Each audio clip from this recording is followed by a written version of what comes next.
ऐसा दुनिया में कभी कभार ही हुआ है कि कोई शख्स प्रधानमंत्री की कुर्सी पर बैठा हो और उसे मालूम हो कि उसकी जान जा सकती है।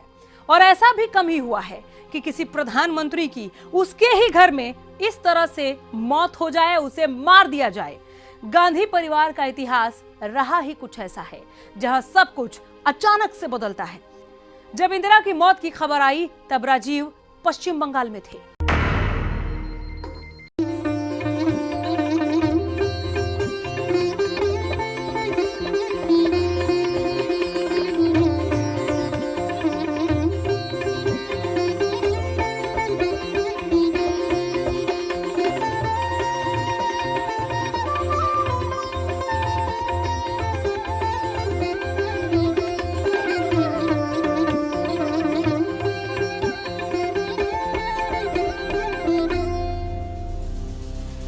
राजीव गांधी कलकत्ता से करीब 100 मील दूर कांग्रेस का प्रचार कर रहे थे।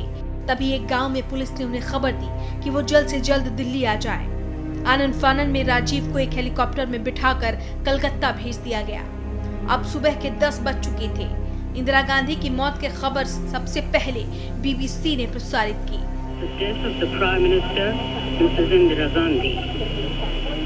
She was critically injured this morning at a residence when she was shot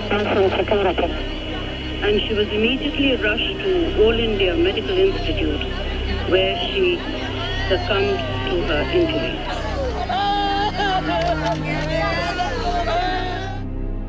Rajiv Gandhi को ये समाचार मिल चुका था। दोपहर के 2:30 बजे जब राजीव प्लेन के अंदर थे तब इंदिरा की मौत की खबर उन्हें दे दी गई। प्लेन उतरा तो राजीव जानते थे कि आने वाले दिनों में उन्हें क्या-क्या देखना है। They said that we should go straight back to Delhi. On the aircraft, we listened to the news, and although they didn't say so, it sort of one felt that there were not many chances of her surviving. अब तक AIIMS के बाहर लोगों का हुजूम उमड़ पड़ा था। प्रियदर्शनी के चाहने वाले एम्स के दरवाजे तोड़ने पर उतारू हो चुके थे, मगर राजीव गांधी के पास कोई विकल्प नहीं था। बेटा अपनी मां को देखने एम्स तो पहुंचा, लेकिन ज्यादा देर ठहर नहीं पाया। देश के प्रधानमंत्री की कुर्सी ज्यादा देर खाली भी नहीं रह सकती थी, इसलिए अब राजीव को अपनी मां की जगह लेनी थी।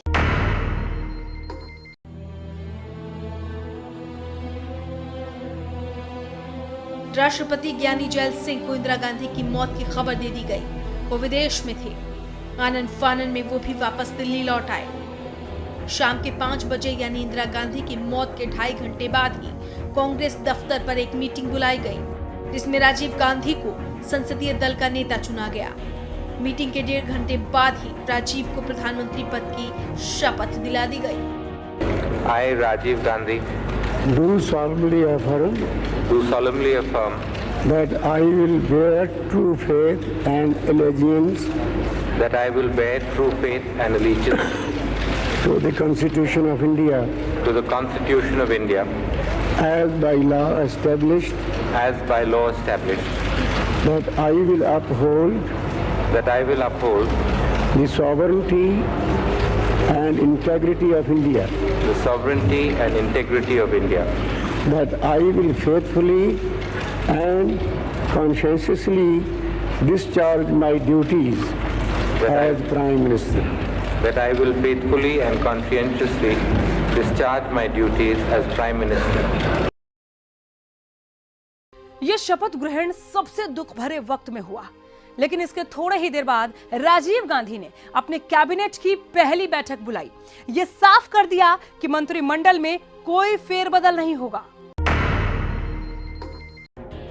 कैबिनेट के बाद भी कई बैठकें हुई। दूरदर्शन और ऑल इंडिया रेडियो पर यह ऐलान हो गया कि नए प्रधानमंत्री रात 10:30 बजे देश को संबोधित करेंगे, मगर आखिर में बतौर प्रधानमंत्री दुनिया ने उनकी आवाज 11 बजे के बाद ही सुनी।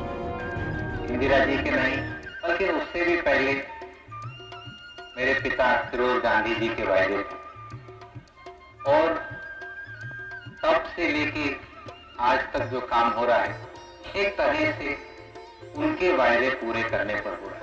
ऐसा लग रहा था कि 31 अक्टूबर की रात का स्याह अंधेरा कभी खत्म नहीं होगा। इंदिरा के शव को एम्स से सफदरजंग रोड लाया जा चुका था। सारे करीबी सगे संबंधी घर में इकट्ठा होने लगे थे। अगले दिन इंदिरा गांधी के शव को 3 मूर्ति भवन के हॉल में रख दिया गया। मंत्रोच्चारण के बीच इंदिरा के आखिरी दर्शनों के लिए लोगों का तांता लगा हुआ था।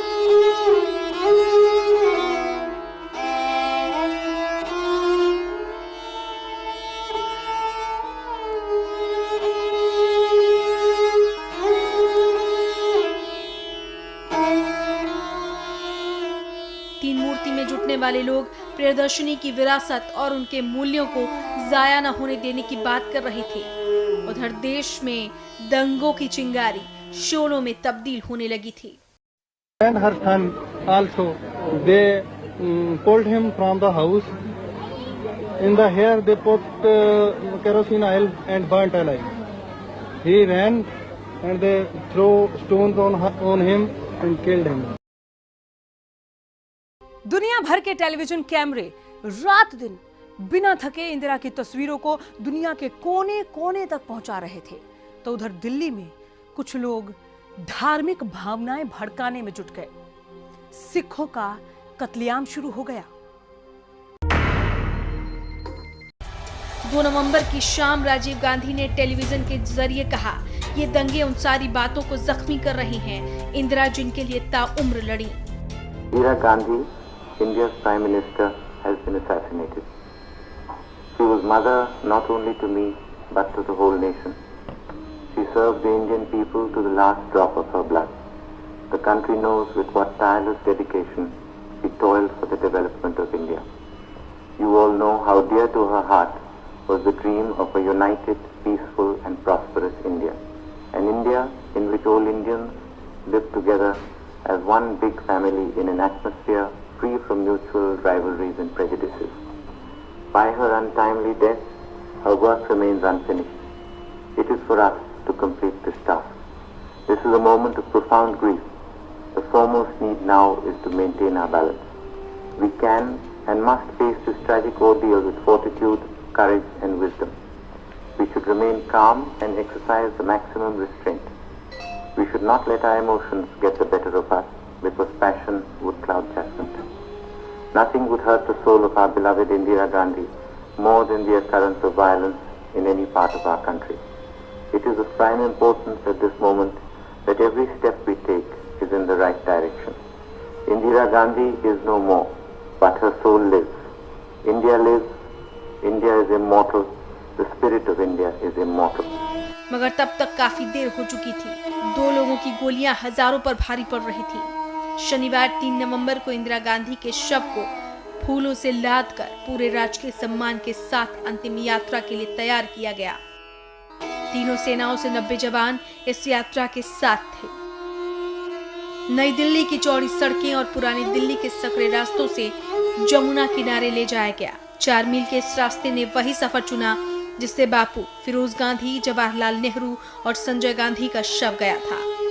लेकिन जिस प्रधानमंत्री को देखने लाखों की भीड़ उमड़ती थी, दंगों की वजह से उनके इस आखिरी सफर में आम लोगों में कुछ हजार ही शरीक हो पाए। 2.5 घंटे बाद इंदिरा का शव शांतिवन पहुंचा। राजीव गांधी, अरुण नेहरू, तीनों सेनाओं के अध्यक्ष अर्थी को उठाकर चंदन की चिता तक ले गए। राजीव खामोश थे।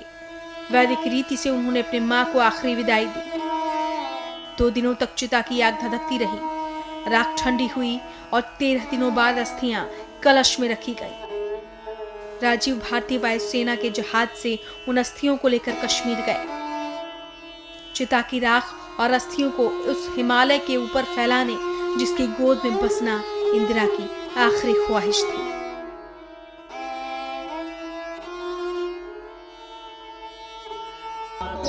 What was really with her? Programming desk, Haryana News. What might have happened, what she must have gone through.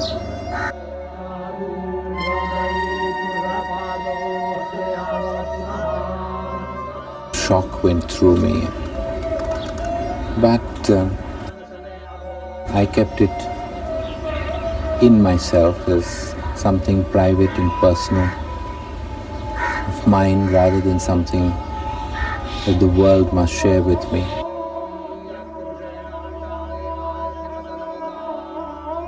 And that is how it has been.